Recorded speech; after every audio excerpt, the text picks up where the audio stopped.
Questions ऐसे होते हैं जो हमेशा हमें हमारे रिवीजन में शामिल करने चाहिए। ऐसा ही एक क्वेश्चन मैं आपको सॉल्व करवा रहा हूँ।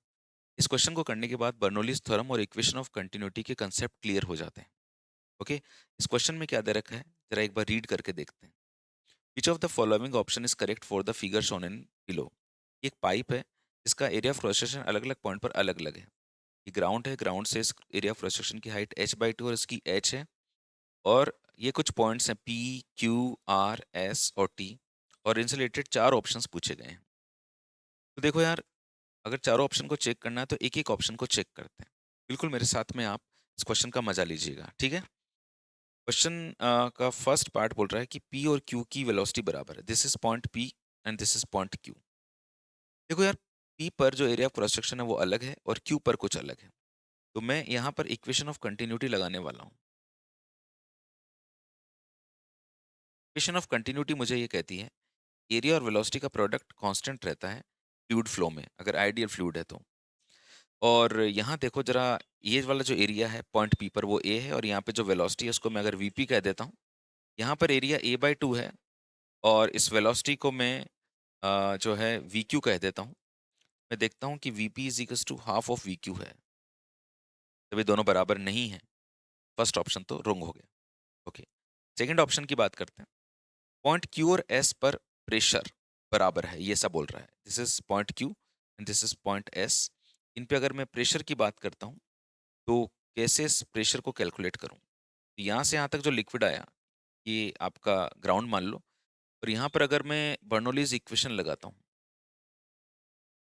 तो बर्नौली कहते थे कि यार एनर्जी कंजर्वेशन लगता है फ्लूइड फ्लो में। उनका ये कहना था कि किन्हीं भी दो पॉइंट पे pressure energy per unit volume, kinetic energy per unit volume and potential energy per unit volume का जो सम है किन्हीं भी दो पॉइंट पे सेम रहना चाहिए। ओके, आइए अगर हम इनकी बात मानते हैं तो पॉइंट क्यू पर प्रेशर को मैंने पी क्यू लिख दिया। यहाँ पे जो वेलोसिटी है उसको मैंने वी क्यू लिख दिया।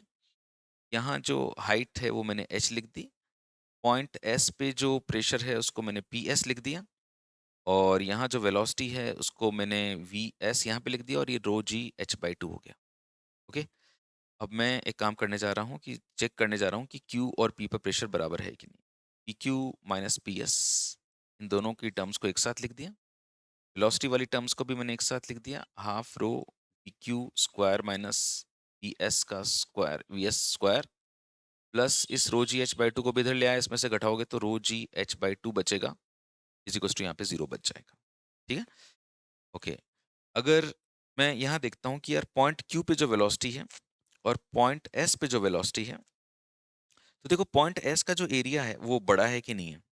पॉइंट एस पे जो एरिया है वो ज़्यादा बड़ा है, और ये वाला एरिया अगर ज़्यादा है इस वाले एरिया से, तो एरिया बड़ा होने से वेलोसिटी कम हो जाती है।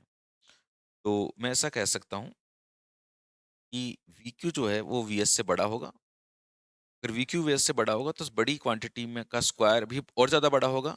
तो यहाँ पे जो क्वांटिटी आएगी कुछ पॉजिटिव वैल्यू आएगी, मान लीजिए +10 आ गई, ऐसे मैंने अंदाज़ा लगा लिया। और यहाँ पे ये वाली जो वैल्यू है ये भी कुछ प्लस में आई है।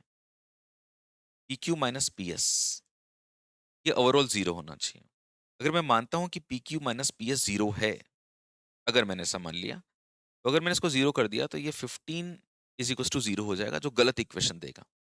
इसका मतलब P Q minus P S 0 नहीं है, बल्कि ये कुछ नेगेटिव वैल्यू आएगी। मतलब पी क्यू की बजाय पी एस ज़्यादा होना चाहिए। जब ये ज़्यादा होगा तभी कम में से ज़्यादा घटेगा, तो कुछ नेगेटिव वैल्यू आएगी। इस नेगेटिव की वैल्यू -15 जब होगी तब ये इस 15 के बराबर होकर 0 हो जाएगा। इसका मतलब एस पॉइंट का प्रेशर पी पॉइंट के बजाय ज़्यादा है, और हमें ये कह रहा है कि वो कम है। तो ये सरासर गलत कह रहा है।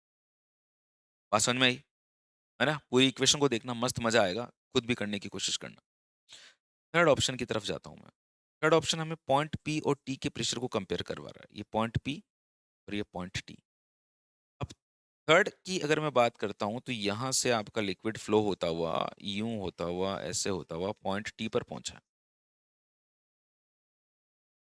और अगर इन दोनों पॉइंट के बीच में मैं एनर्जी कंजर्वेशन लगाता हूँ बर्नौलीज थ्योरम वाला, तो P plus half rho v square plus rho g h ये आपका कांस्टेंट रहता है। ओके जी। तो मैं पॉइंट पी की बात कर रहा हूँ सबसे पहले। पॉइंट पी का प्रेशर ये हाफ रो वी स्क्वायर। अब देखो यार, यहाँ जो एरिया है और यहाँ जो एरिया बराबर है, एरिया बराबर है तो इक्वेशन ऑफ कंटिन्यूटी कहती है वेलोसिटी भी बराबर होगी। ये लो, इनको तो हटा दिया हमने स्टार्टिंग में। ओके, यहाँ जो उसकी हाइट है वो h है, बट यहाँ जो मैं हाइट देखता हूँ, यहाँ पे तो ये बिल्कुल नीचे ही है, तो उसका h 0 है। ये वाली जो टर्म है ये 0 हो गई। तो पॉइंट पी पर pressure plus rho g H बराबर पॉइंट टी पर प्रेशर। तो यार अब जरा देखो कि पॉइंट पी के प्रेशर में कुछ ऐड करने पर पीटी आ रहा है, इसमें कुछ जोड़ने पर ही आ रहा है, तो तय हो गया कि पीटी जो है वो पीपी से बड़ा है। पी पर प्रेशर पी से बड़ा होगा, और टी पर प्रेशर पी से बड़ा होगा। भैया थर्ड ऑप्शन यही कह रहा है। बस यहीं पर हो गई है हमारी बल्ले बल्ले और Shava Shava. This is the correct answer, है ना। लेकिन एक बार चौथे वाले को भी चेक करते हैं। फोर्थ ऑप्शन क्या कहता है हमको कि आर और पी पर वेलोसिटी, आर तो रहा आपका ये वाला और पी रहा ये, यार दोनों का एरिया ऑफ क्रॉस सेक्शन बराबर है, तो वेलोसिटी बराबर होगी ना। इक्वेशन ऑफ कंटिन्यूटी ये तो कहती है एरिया इंटू वेलोसिटी बराबर कांस्टेंट रहता है। तो जब दोनों की एरिया बराबर हो गए यारों, तो वेलोसिटी भी तो बराबर होगी। इसका मतलब ये गलत बात हो गई ना। तो सही ऑप्शन कौन सा निकल कर आया हमारा? थर्ड। ओके, आपने बहुत कुछ सीखा होगा। मैंने आपको बताया ना कि इस क्वेश्चन को करने से आपको बहुत फायदा होगा। इवन चारों ऑप्शंस को चेक करो। देखो, हमने सबसे पहले फर्स्ट को चेक किया, फिर सेकंड को चेक किया, तो बहुत ही मजा आया। ये सबसे ज्यादा जो सेकंड ऑप्शन था वो तगड़ा वाला था। थर्ड ये भी ठीक था, और फोर्थ ऑप्शन, ये चारों को चेक किया। ठीक है, तो बस आप एपीजी की दुनिया को देखोगे ना, तो यार ऐसे बहुत सारे क्वेश्चंस मिलेंगे यार जो आपकी फिजिक्स को बहुत तगड़ी कर देंगे, मस्त एकदम शानदार। ठीक है, तो मेहनत करो, मेहनत करने वालों की कभी हार नहीं होती। Thank you so much, God bless you and love you.